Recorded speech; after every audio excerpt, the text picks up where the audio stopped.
let's say we want to delete every user right now that doesn't have, has never logged in. Where you can do that is you can say where last login is null, like that. And that'll be a lot, so let's just for the moment say limit 10. And then here you can see we've grabbed out of here 10 people who have never logged in. That's how you do that with that is null. Or you can also do is not null, right? This will also work. This will give you people that where you can see that has no overlap. So that's how you kind of do that filtering, right? You can say where. What if we wanted to do something a bit more complex? Like we wanted to filter on multiple different things. Well, you can do and in the same way. So let's say we wanted to do it where people haven't logged in and their accounts are more than 6 months old, right? So let's say we're cleaning out the database. We want to clean out anyone that hasn't logged in and their account is more than 6 months old. So we'll do the same thing where last login is null, and then you just say and now you can put in another where clause. So I'm going to say now, and then you can actually do date math directly, and Postgres is pretty smart and can figure that out.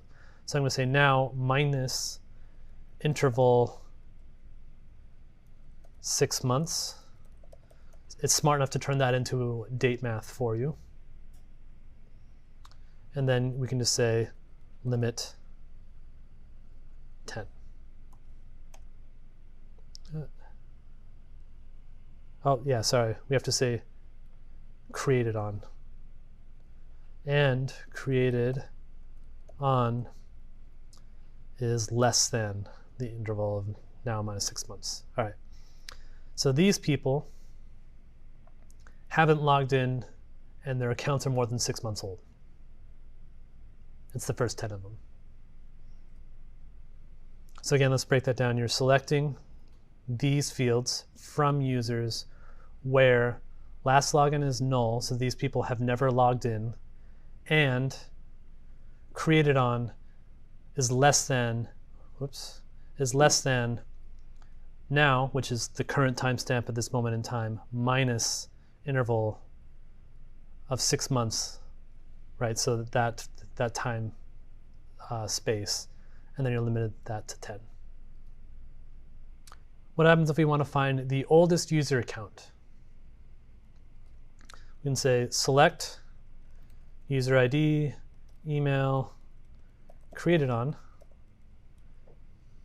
from users, order by, created on. And we'll do limit 10 again.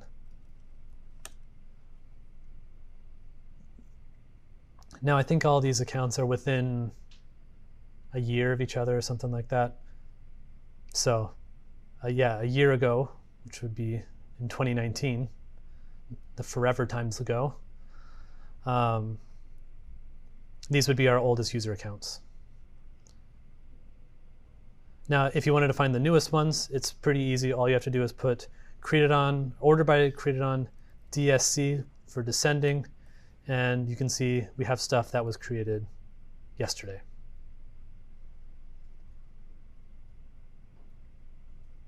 So that's order by. Order by just lets you sort, right? That's the sorting command here. And just so you know, we put DSC here. You can also put ASC for ascending.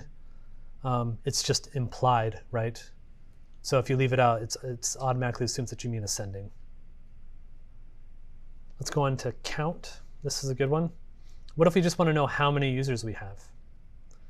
Select count star like that from users. We have 1,000 users because that's exactly how many I put in the database. The star represents just we're looking for total roles. In general, we're ignoring everything else. If we want to look at how many users have ever logged in, since count will ignore null values, what you can do is count the amount of last logins. And you can see here 678 users have a last login. That means the other ones have never logged in. So that's just what that star means. It just means count the ones where this is not null. Or if you put stars, it says count all the rows. So I'm going to say update users set last login equal to now. So this is a query that we would run, for example, if a user logged in, where user ID equals 1. And so we could run this right now just like that, and it would work, right? This would just work as is. This would update that user. Let's say we wanted to update it and also get that record back. What you can do is do returning star, right? This is basically saying, do you remember the find one and update that we did in MongoDB? This is the same behavior in Postgres. This returning star just says, also give me back that thing. So you can see here, user ID 1 now does have a last login, whereas before they didn't.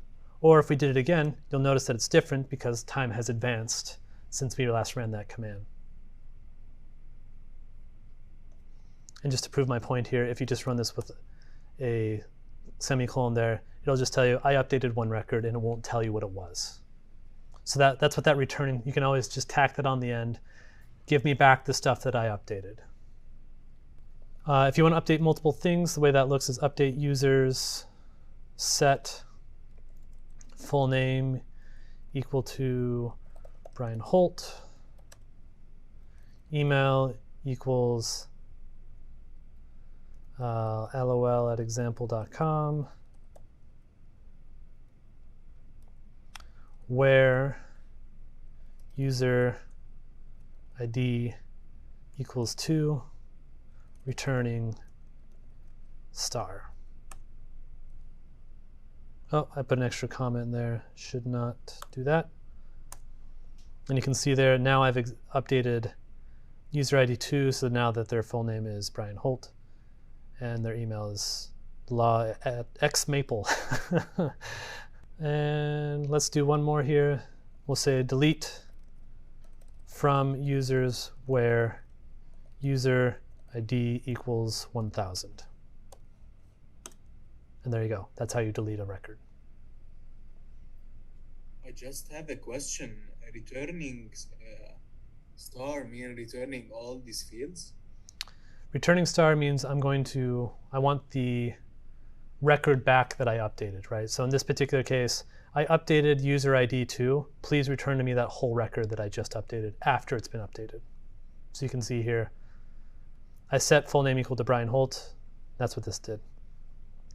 Whereas up here, when I didn't pass that in, it just says update 1. It doesn't tell you what it updated. It just acknowledges like, yep, update done. Answer Steven's question, how was samples Postgres SQL imported? I literally just copied the contents of that file and pasted it into PSQL. There's another way of doing it, but it got complicated with containers being in the way, so the easiest way is to copy and paste it. It will take a while. Is there any way to get lost records? Let me infer what you mean by lost, that you mean deleted. And if that's not correct, please let me know. The answer is no. Like it's kind of like one of those, like if you RM a file, it real gone. It's not coming back. You should be very cautious of what you delete. Case in point, very first job, AKA my internship, I dropped an entire table of telemetry data that we never got back. I'm pretty sure whoever would have done that would have gotten fired, but I was an intern and it was my second day and they didn't want to fire me. I mean, hopefully you have a company that's smart enough that they like run periodic backups so that you're not losing much more than like a half day's worth of stuff. In my case, it was real gone. We did not have any back-ons. It was for real gone. And it was like months of data center health data. So they were pretty upset. But hopefully an e-commerce company backs up their stuff. Oh, that's really sad.